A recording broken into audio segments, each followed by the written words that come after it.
जय जय रघुवीर समर्थ, जय जय शनिदेव समर्थ. आता आपण दिवाळीतल्या बलिप्रतिपदेबद्दल बोलणार आहोत. कार्तिक शुक्ल प्रतिपदा या दिवशी बलिप्रतिपदा येते. बलिप्रतिपदा का म्हटलं आहे तर बळीराजाच्या आठवणीसाठी म्हणून ह्याला बलिप्रतिपदा असं म्हटलं जातं. बळी हा राजा हा भक्त प्रल्हादाचा नातू, म्हणजे हा सामान्य नव्हता, मोठ्या घराण्यात जन्माला आला होता. हा विद्वान होता, दानी होता, दिलेला शब्द पाळणारा होता, कर्तृत्वान होता, पराक्रमी होता. हे सगळे गुण त्याच्यामध्ये होते. त्यामुळे सर्वसामान्य माणसं त्याच्याकडे कधी आली आणि त्यांनी मागितलं आणि दिलं नाही असं कधी झालं नाही. असा हा राजा, ह्याच्यामध्ये फक्त एकच दोष होता. म्हणून मी नेहमी तुम्हाला सांगतो ना की पौराणिक कथांमध्ये काहीतरी एक तत्त्व सांगण्याचा प्रयत्न आहे आपल्याकडं. हे जे सणवार आहेत ह्यातनं आपल्याला काहीतरी एक प्रिन्सिपल, एक तत्त्व सांगण्याचा प्रयत्न आहे. तर सगळ्यात महत्त्वाची गोष्ट म्हणजे ह्या बलिप्रतिपदेच्या गोष्टीतनं आपण काय शिकायचं, आपण काय विचार करायचं, आपण काय समजून घ्यायचं. तर लक्षात घ्या, हा जो बलिराजा होता याची जर कथा आपण ऐकली तर आपल्या असं लक्षात येईल की हा पराक्रमी आहे, विद्वान आहे, दानशूर आहे, लोकांशी प्रेमाने वागतो आहे.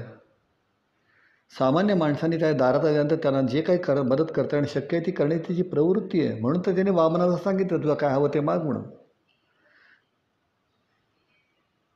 पण हे सगळं असताना तीच गोष्ट आपण जेव्हा पुढे ऐकतो की जेव्हा वामनाने सांगितलं मला त्रिपाद भूमी दे, तो हो म्हणाला आणि पाणी सोडण्यासाठी म्हणून जेव्हा त्यांनी कमंडलू उचलला तर त्या कमंडलूला जी नळी होती त्या नळीमध्ये शुक्राचार्य छोटं रूप घेऊन जाऊन बसले असं म्हणतात. त्या झारीत ती जी झारी होती, ज्या झारीमध्ये पाणी होतं, तर झारीतलं पाणी हातावर सोडायचं होतं त्याला की मी त्रिपादभूमी देतो म्हणून. तर शुक्राचार्य बाजूला होते, त्याचे गुरु, राजगुरू. त्या शुक्राचार्यांच्या लक्षात आलं की हा विष्णू आहे आणि जर ह्याने हातावर पाणी सोडलं तर तो शब्द खरा करणार. आणि शब्द खरा करणार म्हणजे काय, तर हा जो विष्णू आहे हा ह्या बळीवरती आपला ताबा मिळवशिवाय राहणार नाही. आणि म्हणून असं म्हणतात की शुक्राचार्यांनी सूक्ष्मरूप घेतलं आणि त्या झारीच्या नळकांड्यात जाऊन बसले आणि तो पाणी सोडायचा प्रयत्न करतोय तर पाणीच येणं. आणि शेवटी त्यांनी दर्भ घेतला, दर्भ, आणि त्या नळकांड्यात घातला आणि त्या तो डोळ्यात खुपला आणि शुक्राचार्यांचा डोळा फुटला असं म्हणतात. आणि ते ओरडत बाहेर पडले आणि मग त्यांनी पाणी सोडलं वगैरे वगैरे गोष्ट आहे. ह्यातनं आपण काय शिकायचं, किंबहुना आपण म्हणण्यापेक्षा राज्यकर्त्यांनी काय शिकायचं, किंवा कोणी नेतृत्व असेल, प्रत्येक वेळेला राज्यकर्ताच नाही, कोणी नेता असेल, कोणी समाजसुधारक असेल, कोणी पुढारी असेल, किंबहुना कोणी व्यापारी असेल, कोणी संघटन चालवत असेल, तर त्यांनी काय शिकायचं. त्यांनी यातनं सगळ्यात महत्त्वाची गोष्ट शिकायची आहे की तुमचं वैयक्तिक चारित्र्य काय आहे हे महत्त्वाचं आहे, त्यामध्ये प्रश्नच नाही. तुमचं वैयक्तिक चारित्र्य काय आहे हे चांगलं आहे असायलाच पाहिजे, त्यामध्ये प्रश्नच नाही. पण नुसतं तुमचं वैयक्तिक चारित्र्य चांगलं आहे एवढ्या आधारावरती तुम्ही राज्यकर्ते होऊ शकत नाही, तुम्ही संघटना प्रमुख होऊ शकत नाही, तुम्ही आंदोलनाचं नेतृत्व करू शकत नाही. हे लक्षात घ्या. कारण तुम्ही जे सिस्टम निर्माण करता, मग ते आंदोलनासाठी असेल, संघटनेसाठी असेल, सरकारसाठी असेल किंवा व्यापारी संघटनासाठी असेल, एखाद्या इन्स्टिट्यूशनसाठी असेल, फायनान्शियल इन्स्टिट्यूशनसाठी असेल, पण तुम्ही जी सिस्टम निर्माण करता त्या सिस्टमला तुम्ही जर ताब्यात ठेवू शकला नाहीत आणि जर ती सिस्टम तुमच्यामध्ये आणि तुम्ही ज्यांच्यासाठी काम करू इच्छिता त्यांच्यामध्ये जर अडसर निर्माण करायला लागली तर तुम्ही कितीही चांगले असतात तरी लोकांना त्याचा काही उपयोग नाही. हे पहिल्यांदा लक्षात घ्या. बळीराजाच्या बाबतीत सगळ्यात महत्त्वाची गोष्ट काय झाली, आपण जेव्हा ती गोष्ट वाचतो तेव्हा आपल्याला लक्षात येतं की बळीराजा हा न्यायी होता, दानशूर होता, पराक्रमी होता, स्वभावाने चांगला होता, विद्वान होता. हे सगळी गोष्ट खरी आहे. पण त्याच्या ज्या प्रजेसाठी केल्या जाणाऱ्या चांगल्या गोष्टी होत्या त्या लोकांपर्यंत पोचत नव्हत्या. हे जे झारीतले शुक्राचार्य सिस्टममधली जी माणसं असतात, ते यंत्रणेतली जी माणसं असतात किंवा त्याच्या अवतीभोवतीचे सल्लागार असतात किंवा जवळचे म्हणवणारे असतात, हे जे शुक्राचार्य असतात झारीतले, हे कित्येक वेळेला त्यांनी केलेल्या चांगल्या गोष्टीसुद्धा लोकांपर्यंत पोचू देत नाहीत. आणि जेव्हा त्या लोकांपर्यंत पोचत नाहीत तेव्हा त्याचं स्वतःचं चरित्र कितीही चांगलं असलं तरी तो राजा म्हणून उपयुक्त राहत नाही, नेता म्हणून उपयुक्त राहत नाही, मालक म्हणून उपयुक्त राहत नाही.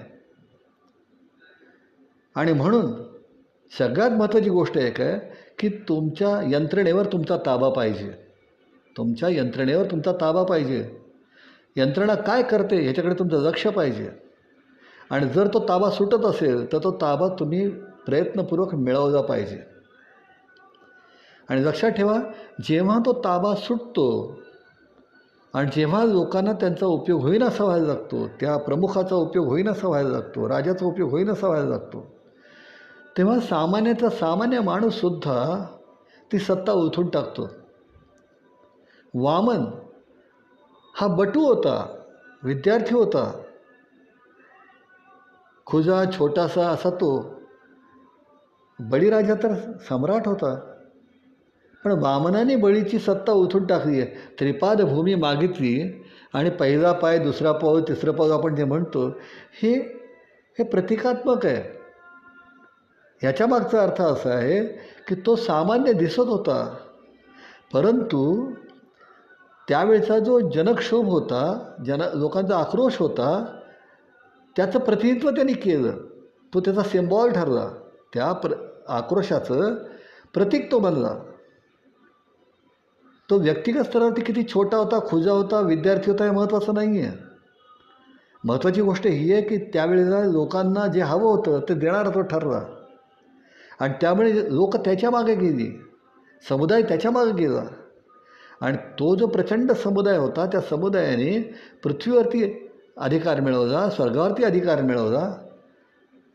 म्हणजे तिथली सत्ता सुटली बळीची आणि शेवटी बळीला पाताळात गाडलं असं म्हणतात. पाताळामध्ये नेलं, पाताळात गाडलं असं म्हणतात. त्यांनी डोक्यावर पाय ठेवला त्याच्यानं त्याला गाडलं असं म्हणतात. खरं त्याच्यामागचा मी असा अर्थ समजतो की बळीचा त्याने अपमान नाही केला. तुम्ही लक्षात घ्या, बळी त्याने अपमान नाही केला. असं म्हणतात की बळीला बंदिवान केलं आणि त्याच्या दारावरती द्वारपाल म्हणून वामन बसलं.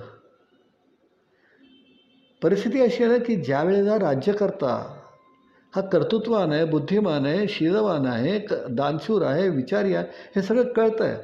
पण जर तो सिस्टमच्या ताब्यात जात असेल, जर यंत्रणा त्याला काम करू देत नसेल आणि जर समजा लोकांना त्रास होत असेल तर लोकांच्या हातामध्ये एकच मार्ग राहतो आणि ते म्हणजे ती यंत्रणाच बाजूला करणं.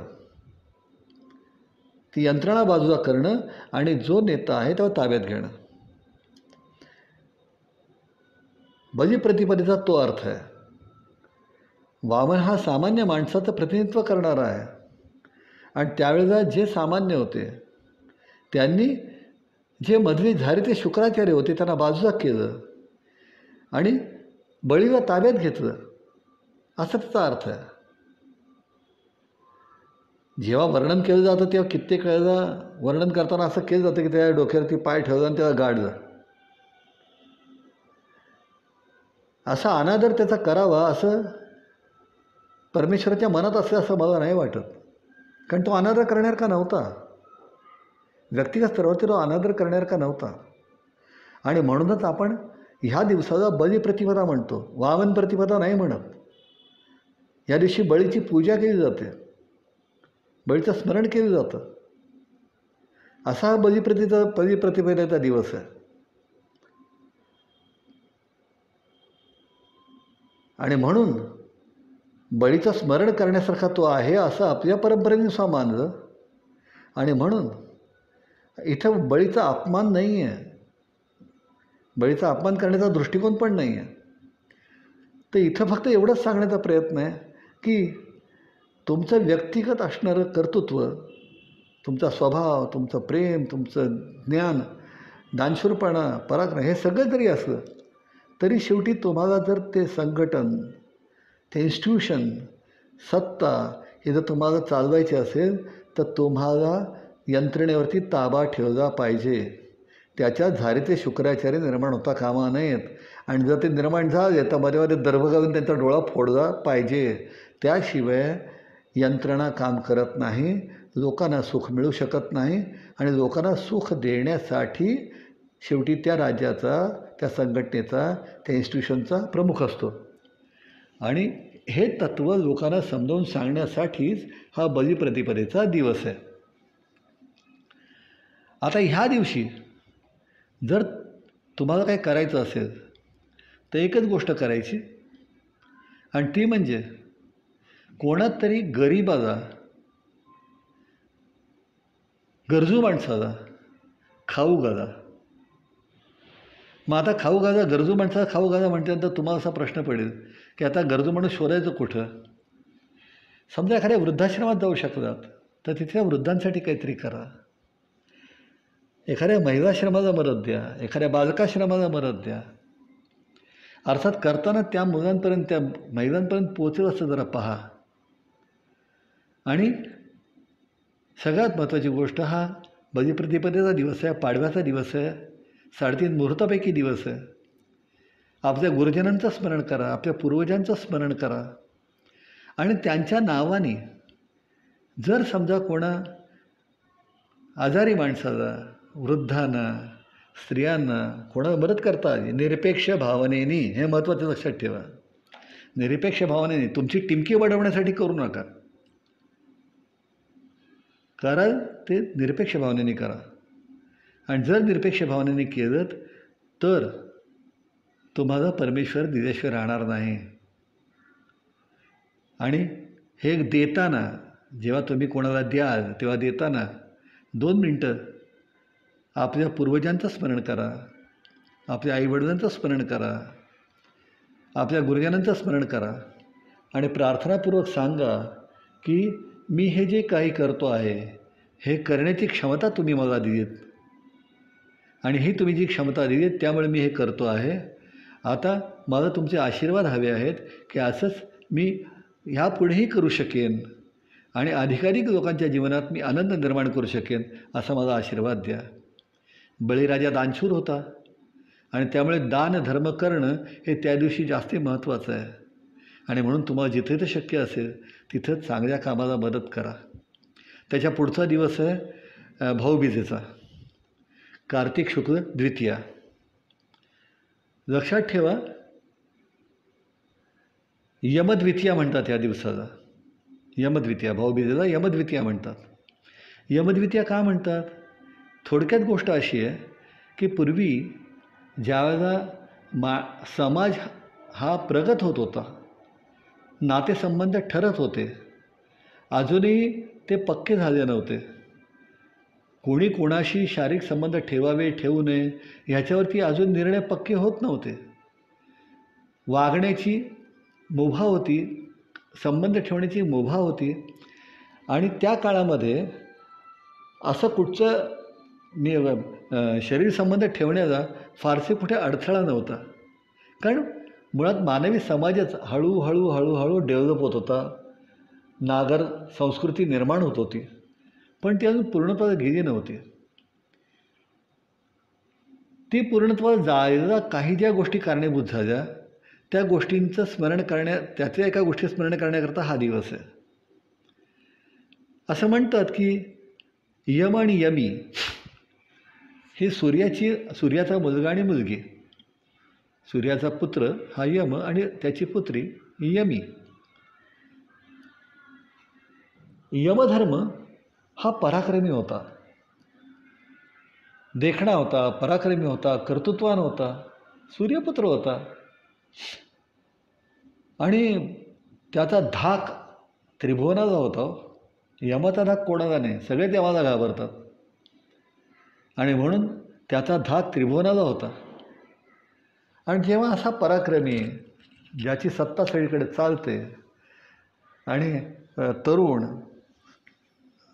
असा असणारा जो यम आहे, त्या यमाचं आकर्षण यमीला निर्माण झालं. ती आसक्त झाली आपल्या भावावरती, सख्खा भाऊ तिचा, पण त्या काळामध्ये ह्या गोष्टी होत होत्या. तर ती आसक्त झाली आणि ती यमाला असं म्हणाली की मी तुझ्यावरती आसक्त झाली आहे, तू मला आवडतोस आणि मला असं वाटतं की तू माझ्याशी लग्न करावं, आपण दोघांनी एकत्र यावं, शरीर सुख घ्यावं. आणि तेव्हा यमाने तिला सांगितलं की असं मी करणार नाही. ती म्हणाली का? माझ्यात काय कमी आहे? मी दिसायला सुंदर नाही, मी तरुण नाही, मी तुझ्या आज्ञेत राहणार नाही तुला वाटतं? माझ्यात तुझं आकर्षण न वाटण्यासारखं काय? तेव्हा तो म्हणाला की तू सुंदर आहेस, तू तरुण आहेस, तू बुद्धिमान आहेस, याबद्दल प्रश्नच नाही, मी तुझा आदर करतो. पण तू माझी बहीण आहेस आणि तू माझी बहीण आहेस आणि मला असं वाटतं की बहीण आणि भावाच्या नात्यामध्ये शरीर संबंध येऊ नये, वासना येऊ नये. तो असं म्हणाला की जगाच्या पाठीवर असं एकच नातं आहे. मूलसुद्धा जन्माला येतं ते आईच्या गर्भातून जन्माला येतं. म्हणजे शरीराचा कुठेतरी संबंध येतो. नवरा बायकोमध्ये सुद्धा शरीर संबंध आहे. प्रत्येक गोष्टीत कुठे ना कुठेतरी शारीरिक संबंध आहे. पण भिन्नलिंगी दोन व्यक्तींमध्ये शरीर संबंध न येता जिथं फक्त प्रेम आहे, आत्मीयता आहे आणि एकमेकांची काळजी घेण्याची प्रवृत्ती आहे, असं फक्त एकच नातं आहे आणि ते म्हणजे बहिणीचं आणि भावाचं.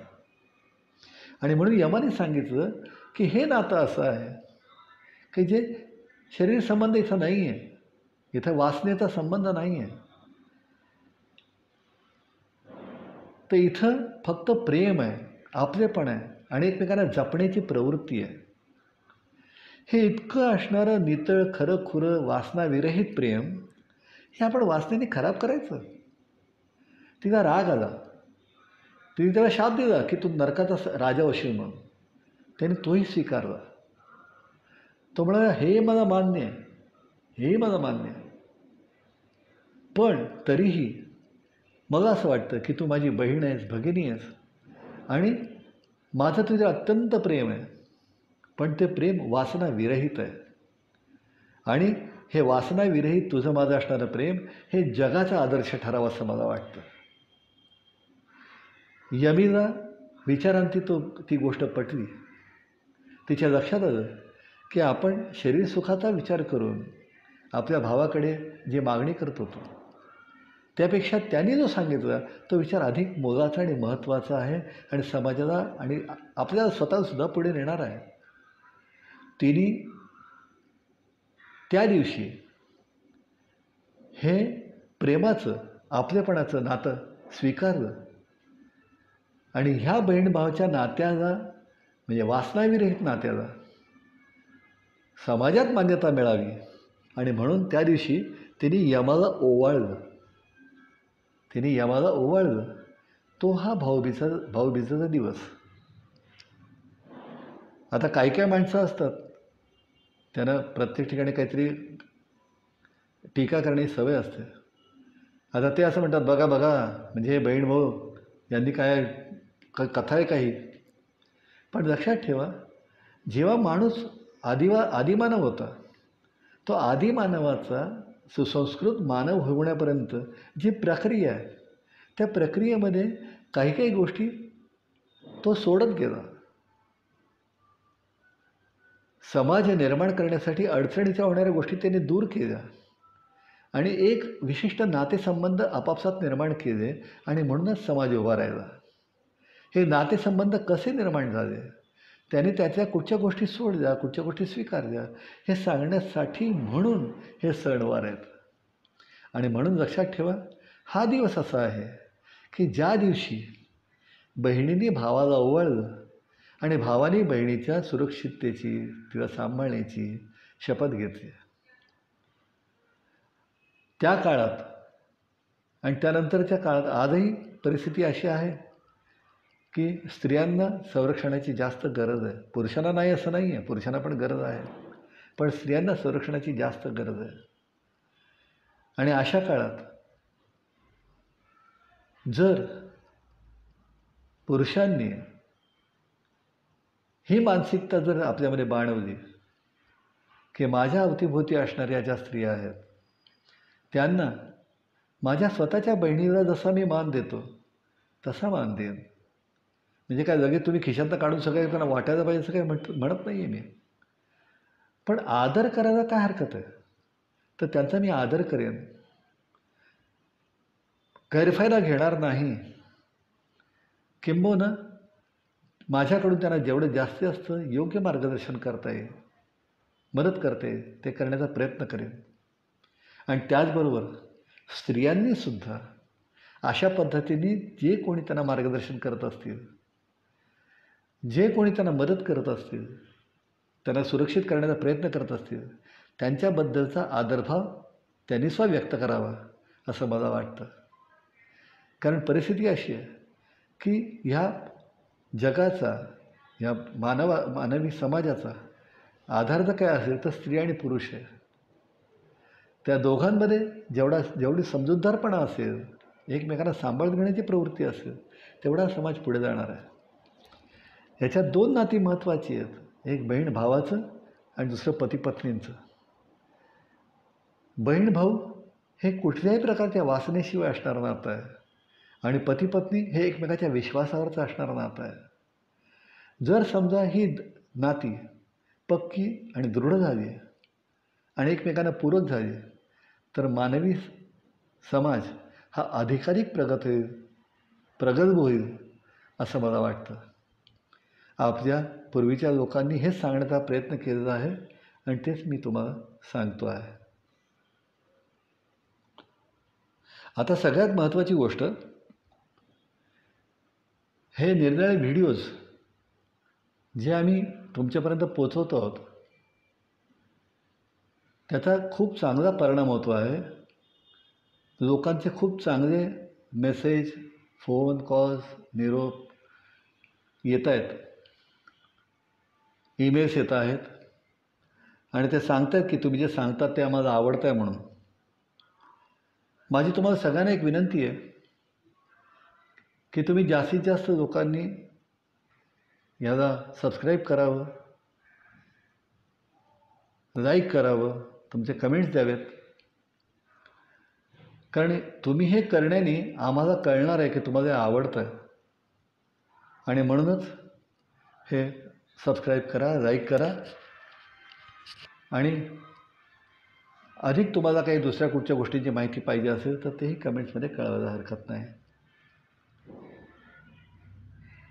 जय जय रघुवीर समर्थ, जय जय श्रीदेव समर्थ.